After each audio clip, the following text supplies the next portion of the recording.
olarak 5 saat çalışan bu sondaj makinesinin ucunun ulaştığı derinliğin toprak yüzeyine göre konumunu bulalım. Olarak kabul ederiz. Peki 5 saat aralıksız olarak çalıştığına göre 5 tane eksi 3'ü toplamamız gerekiyor.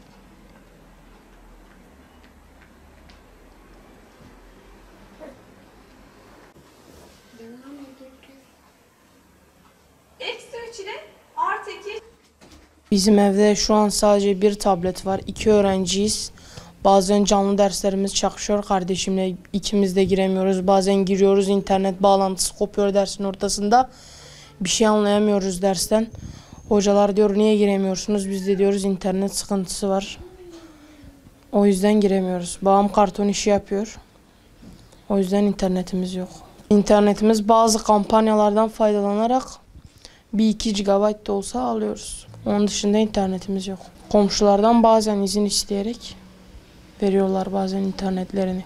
Derslerime çok iyi çalışamıyorum. Televizyondan takip ediyorum.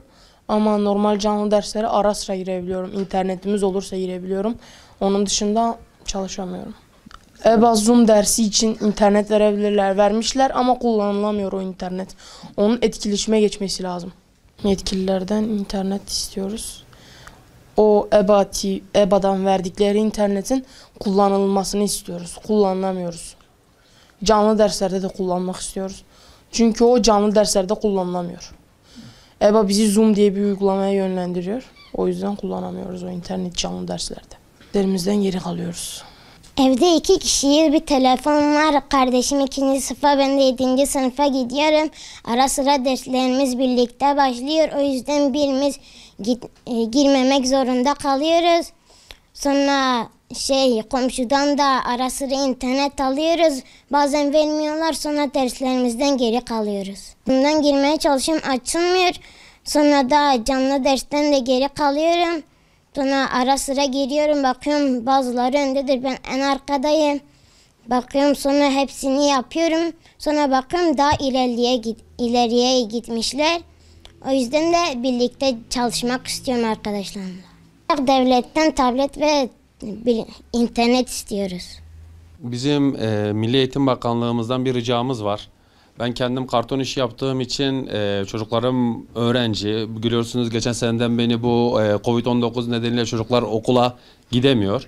EBA TV'den izliyoruz, takip ediyoruz ama internetten canlı derslere katılamıyoruz. EBA TV'nin devletin verdiği EBA TV 8 GB çok güzel bir şey ama Zoom programını desteklemiyor. Zoom programını desteklemediği için abi sıkıntı şu, canlı derslere girdiğimiz zaman kendi internetimizden harcamak zorunda kalıyoruz.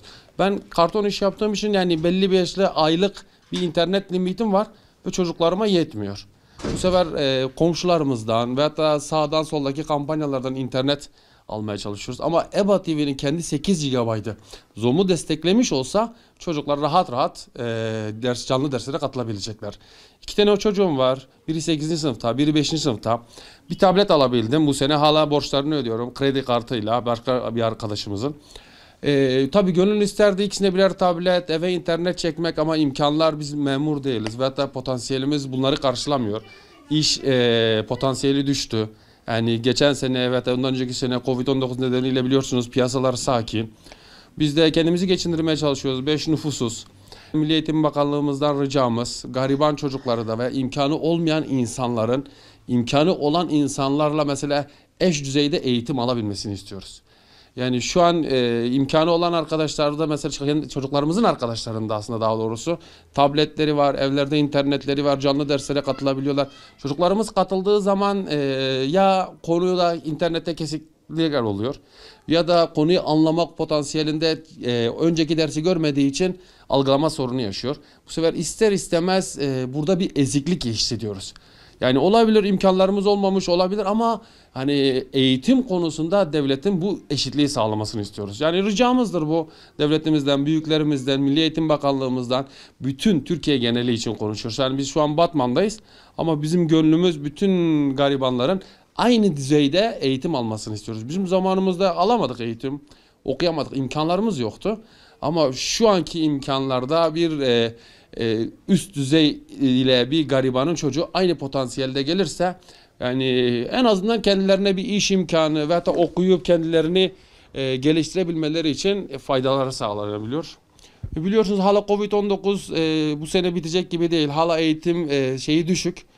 Devletimizden biraz daha bu işin üzerinde, çocukların eğitimi üzerinde daha faydalı şeyler, yani canlı dersleri arttırmalar veya da kurs sistemlerini arttırmalar, yani bunların üzerinde biraz daha durulmasını rica ediyoruz büyüklerimizden.